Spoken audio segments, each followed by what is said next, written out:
এই মুহূর্তে যে ব্রেকিং নিউজ নিয়ে আজকে আলোচনা শুরু করছি, সেই ব্রেকিং নিউজ আসছে বাগদা থেকে। বাগদার খবরের দিকে নজর রাখবো। শাশুড়িকে মা সাজিয়ে, শাশুড়ি অর্থাৎ স্ত্রীর মা, তাকে নিজের মা সাজিয়ে ভোটার তালিকায় নাম। এই খবর এসছে বাগদা থেকে। বাগদায় ভোটার তালিকার নাম বাংলাদেশের বিএনপি নেতার। ভাবুন, হাসিনা সরকারের পতনের পর বাংলাদেশ থেকে চলে আসে, পালিয়ে আসে রেজাউল। বড় ছেলেকে নিয়ে বাংলাদেশে ফিরে যায়, বড় ছেলেকে নিয়ে বাংলাদেশ ফিরে যায় রেজাউল মণ্ডল, এবং রেজাউল মণ্ডলের অভিযোগের ভিত্তিতে তদন্ত শুরু করে বিডিও। যখন এখানে শুরু হয়েছে এই সমস্ত ছানবিন, সে সময় পালিয়ে যায় বড় ছেলেকে নিয়ে, কিন্তু তার অভিযোগের ভিত্তিতে তারপর তদন্ত শুরু করে বিডিও। ভোটার তালিকা থেকে নাম কাটার আশ্বাসও দেওয়া হয়।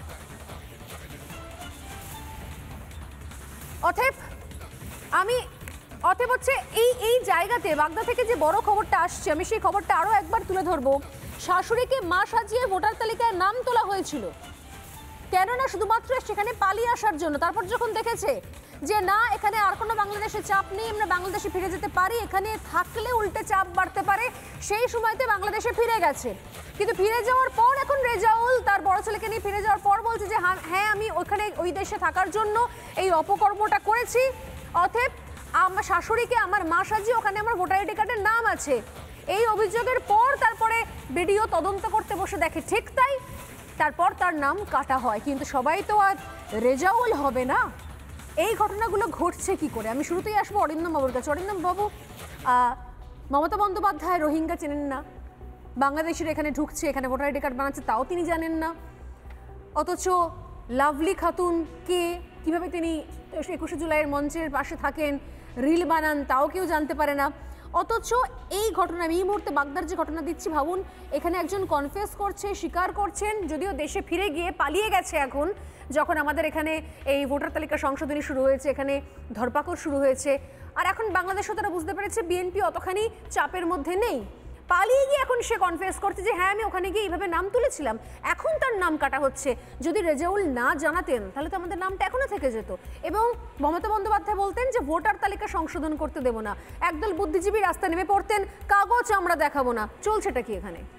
সোনালি, এখন যুদ্ধটা হয়েছে বাঙালি ভার্সেস বাং আলি। খুব সহজভাবে একটা জিনিস বুঝতে হবে। আমাদের মুখ্যমন্ত্রী, তখন মুখ্যমন্ত্রী ছিলেন না, 2005 সালে বলেছিলেন পার্লামেন্টে দাঁড়িয়ে যে এখানে আমাদের প্রচুর অনুপ্রবেশকারী, 1,20,00,000 বাংলাদেশি ভোটার, যা পশ্চিমবঙ্গের মধ্যে ভোটারের মধ্যে আছে, এই মুহূর্তে সংশোধন দরকার। আর একটু মনে করে দেখো সোনালি, 2024 রামেশ্বরম ক্যাফেতে ব্লাস্ট করা 2 অনুপ্রবেশকারী জিহাদি, তাদের নাম ছিল আব্দুল মতিন মুসাফির এবং আরেকজনের নাম শাহজাদ রেজা। তারা 30 দিন ধরে পশ্চিমবঙ্গে 60টা আধার এবং ভোটার কার্ড এবং প্রত্যেকটি হিন্দু নামে সারা পশ্চিমবঙ্গ জুড়ে ঘুরে বেরিয়েছে যখন এনআইএ তাকে গ্রেপ্তার করে। ভোটার তো পরের কথা, কি পরিমাণ সুরক্ষার জায়গা 60টা হিন্দু নামের ভোটার 2 জিহাদির কাছে। এবং শেষ যখন ধরা পড়লেন 2 জিহাদি, তাদের নাম ছিল হচ্ছে আনমোল সাক্সেনা, ইয়াশ প্যাটেল। খুব মজার ব্যাপার সোনালি, 2002 থেকে 2025-এর মধ্যে বিহারেও দেখা যাচ্ছে, এখানেও দেখা গেছে, যাচ্ছে, যে অদ্ভুতভাবে ভোটার লিস্টে নাম উঠছে 40, 45, 50, 60-এর পুরুষ মহিলা। ঠিক, ভোটার তো নাম উঠে 18, 20, 22, 25, 40, 45, 50, 60-এ কি করে নাম উঠছে? বিহারে তো বারবার করে রিপোর্ট হচ্ছে, পশ্চিমবঙ্গেও তাই। ভারতীয় বাঙালির হিন্দু মুসলমানের ভাষার ধরন বা অ্যাকসেন্ট কোনোদিন বাংলাদেশি হিন্দু মুসলমানের সঙ্গে মিলবে না। এই ব্যাপারটা খুব গুলিয়ে দেওয়ার চেষ্টা হচ্ছে। আমরা যে বাঙালি, তাদের মধ্যে সেই বাংলা ভাষা বিদ্যাসাগর, রবীন্দ্রনাথের বঙ্কিমের তৈরি করা, সেটা সৈয়দ মুজতবা আলী বলতেন। সেখানে কোনোদিন গোসল, পানি, দুলাভাই, নামাজ, দাওয়াত, এই কথাগুলোই নেই। ঠিক, এই বাঙালির সঙ্গে এই বাংলা ভাষা যারা বলে তারা বাঙালি নয়, তারা বাং আলি। এবং আমি তো সিরিয়াসলি বলছি, মানে আমরা কোথায় বলি কি গোসল করে আসি, আমরা কোথায় বলি কি আমাদের বাসায় আপনাদের দাওয়াত রইলো। এটা তো যদি আপনি বলেন যে এইটা হচ্ছে ভারতীয় বাঙালি ভাষা, বাঙালির কথা, এটা হচ্ছে ভারতীয় বাংলা ভাষা, তাহলে বাংলা ভাষা আমরা যেভাবে পড়ে বলে অভ্যস্ত হয়েছি, এখানে কোথায় দাওয়াত আছে, কোথায় গোসল আছে, কোথায় দুলাভাই রয়েছে, কোথায় রয়েছে নাস্তা, পানি, দুলাভাই, চাচি, ফুয়া, বুয়া, ফুফু এগুলো কোথা থেকে ঢুকছে? এই পুরোপুরি ঢোকানো হচ্ছে উর্দুকরণ, আরবিকরণ এবং পরিষ্কার এই ভাষাগুলোর জন্যই গত পরশু আইবি ইন্টেলিজেন্স ব্যুরো 4000 লোকের কর্মের অ্যাড দিয়েছে। তাদের 3টে ভাষা তাদের জানতে হবে, বাংলা, রোহিঙ্গা। কেন রোহিঙ্গা? যেমন বলছিলেন না এক্ষুনি আমাদের মেয়র সাহেব, যে রোহিঙ্গার জন্য কোনো সমস্যা নয়, বরিশালের মুসলমান, খুলনার মুসলমান, যশোরের মুসলমান, যারাই গোসল, পানি, দাওয়াত, নাস্তা, দাদা, দুলাভাই এগুলো বলে, তাদেরকে যাতে আমরা ধরতে পারি।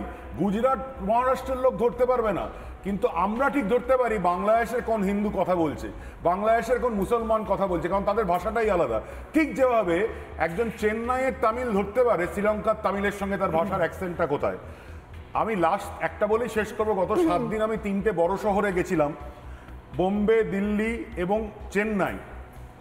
2টি ইনস্টিটিউট, ভারতবর্ষের সবচেয়ে বড় ইনস্টিটিউট আইআইটি, আরেকটা জায়গা হচ্ছে দিল্লির একটি সরকারি প্রতিষ্ঠান, আর একটি রথযাত্রা আমার আত্মীয় পরিজনে। প্রত্যেক জায়গায় গিয়ে দেখলাম বাঙালিরা অত্যন্তভাবে প্রতিষ্ঠিত, প্রযুক্তিবিদ, বিজ্ঞানী, সব জায়গায়। মুশকিল হচ্ছে যারা হোয়াইট কলার জব নয়, তারাই দেখা যাচ্ছে যারা রিক্সা চালাচ্ছে, টোটো চালাচ্ছে, অটো চালাচ্ছে। খুব আশ্চর্য হয়ে যাবে শুনলে, তাদের মধ্যে অনেকেই আছে ভারতীয় মুসলমান। বীরভূম থেকে মুর্শিদাবাদে, পশ্চিমবঙ্গে তো কোনো চাকরি নেই, টোটো অটো চালানো রোজগার হয় না, জুতো সারানো করতে গেলে তাকে গুজরাট যেতে হয়। সেখানে তারা বলছে দাদা খুব বিপদে পড়ে গেছি, এখানকার বহু লোক বাংলাদেশ থেকে এসছে, তারা সমস্ত ভুয়ো, তাদের জন্য আমরা আজকে অসম্মানের শিকার হচ্ছে, চাকরি হারাচ্ছে। পশ্চিমবঙ্গে তো চাকরি নেই, এই বাংলাদেশিগুলোকে আর কতদিন আপনারা এই ভোটার কার্ডের মধ্যে পুষে রাখবেন? আমাদের বাঙালি মুসলমান, দেশের বাঙালি মুসলমান দিল্লি, বোম্বে, ব্যাঙ্গালোরে গিয়ে এই বাংলাদেশি রোহিঙ্গা মুসলমানদের জন্য কাজ হারাচ্ছে, এবং সেখান থেকে এই ভুয়ো প্রচার। কোনো বাঙালির কোনো সমস্যা নেই, বরং ভাবতে হবে কেন আমাদের মুখ্য সচিব বাঙালি নয়, কেন আমাদের আর কি পুলিশ কমিশনার বাঙালি নয়, কেন আজকে 3টে এমপি আজকে আসছেন, তারা বিহার থেকে আসছেন, কেউ গুজরাট থেকে চলে আসছেন, তাদেরকে আমাদের দলে স্থান দিতে হচ্ছে বাঙালি বলে। তাই হচ্ছে বাঙালি অস্মিতা। কীর্তি আজাদ, শত্রুঘ্ন সিনহা, তাদেরকে নিয়ে সেখানে বাংলায় প্রতিষ্ঠিত করতে হচ্ছে। নানা ধরনের কন্টেন্ট দেখার জন্য লাইক করুন, শেয়ার করুন আমাদের ফেসবুক পেজ, সাবস্ক্রাইব করুন আমাদের ইউটিউব চ্যানেল। পাশাপাশি অন্যান্য ব্রেকিং নিউজের জন্য অবশ্যই চোখ রাখুন রিপাবলিক বাংলায়।